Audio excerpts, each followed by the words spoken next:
So I was raped when I was 18 years old.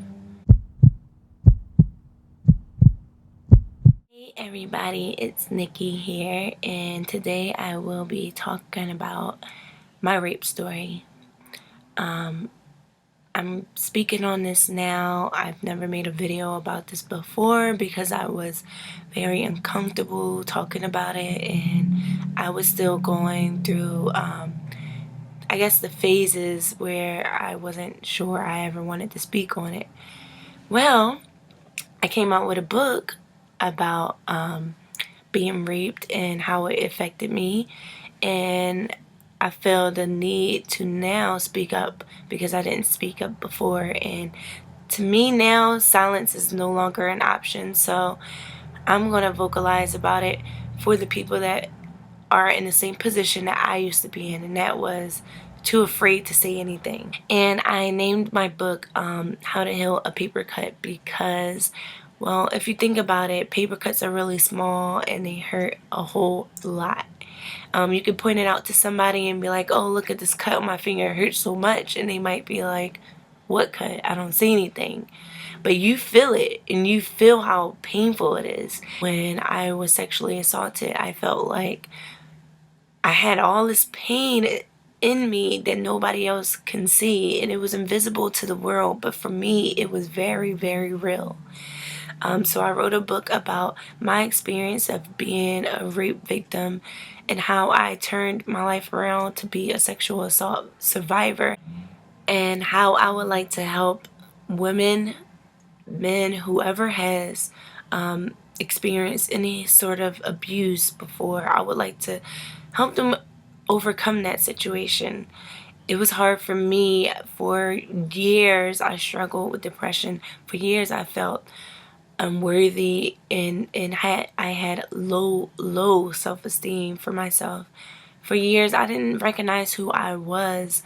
I was turning into somebody that I wasn't, and it was a struggle, a really big struggle, where a lot of people didn't know I was suffering. I had this whole facade on where people thought that I was okay, and I was able to hide it and let it, build up inside of me, which was not good because depression is real. Depression can lead to a lot of bad things. Depression can lead to hurting other people. So it was just a lot that I had to deal with, and if it wasn't for my friends and my family, the people that were there for me, as well as God first and foremost, God brought those people into my life to comfort me physically. So yeah, so let me get down to what happened to me. I'm going to be very vague about it because I would like you to purchase my book. The book explains thoroughly what happened to me, and it also has detailed steps in the back where I feel is necessary for a victim to turn into a survivor, and how they can use these steps to lead them in the right direction and to overcome any obstacle that gets in their way after being abused.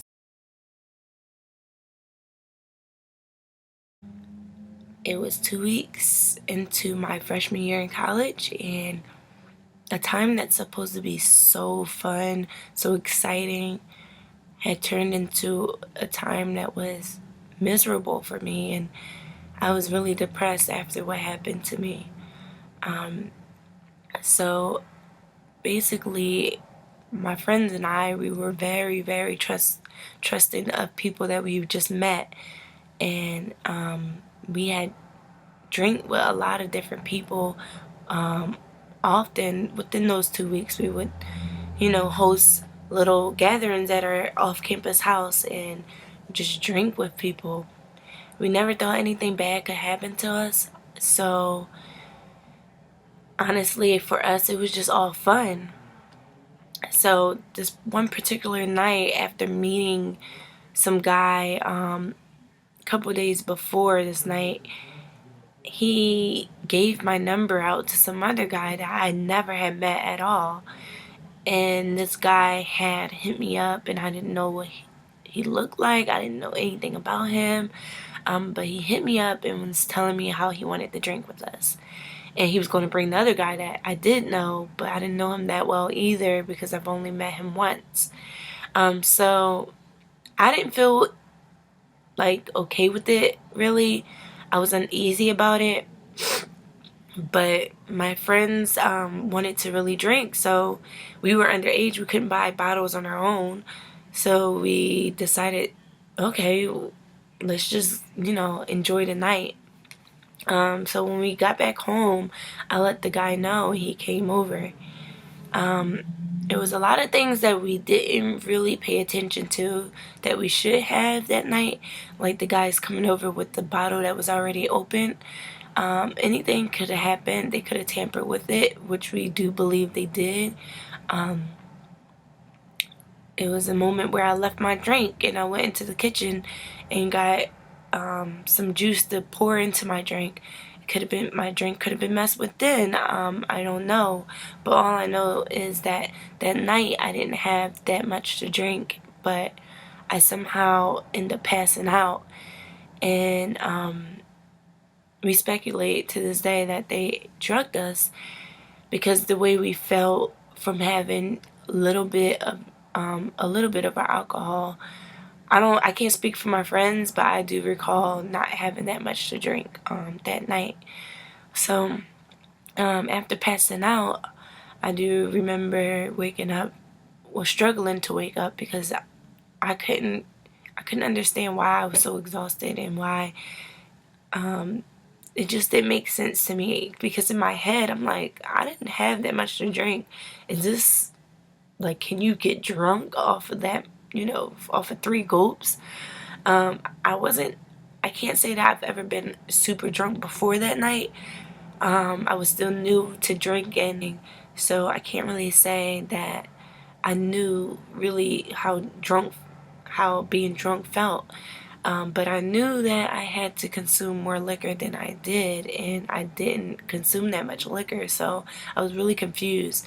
But like I was saying, I was struggling to get up, and I woke myself, like I got myself the strength to open my eyes, and at that time, I remember seeing a silhouette of this guy's body on top of me and struggling to pull my pants off. And I don't know if I was very vocal or if it was in my head, or I don't know if I said this out loud, but I remember shaking my head like no and saying no at the same time. I was too weak to really scream or anything like that. And within like maybe 20 seconds of saying no and trying to like square my way out, I passed out again. And it wasn't until the next morning that I woke up, and I looked around the room and I noticed my pants were thrown around, my pants were thrown to the floor. My items, like the items that I had on, were just like all scattered around the floor, like my shoes. I looked down and I noticed that I didn't have any pants on, no underwear. That's when I started to panic, because I knew that something had happened that wasn't supposed to happen. And then I looked up and I also noticed that I had a green recliner chair in my room. It was propped up against my door as if someone was trying to prevent people from coming in, and that wasn't a good sign at all.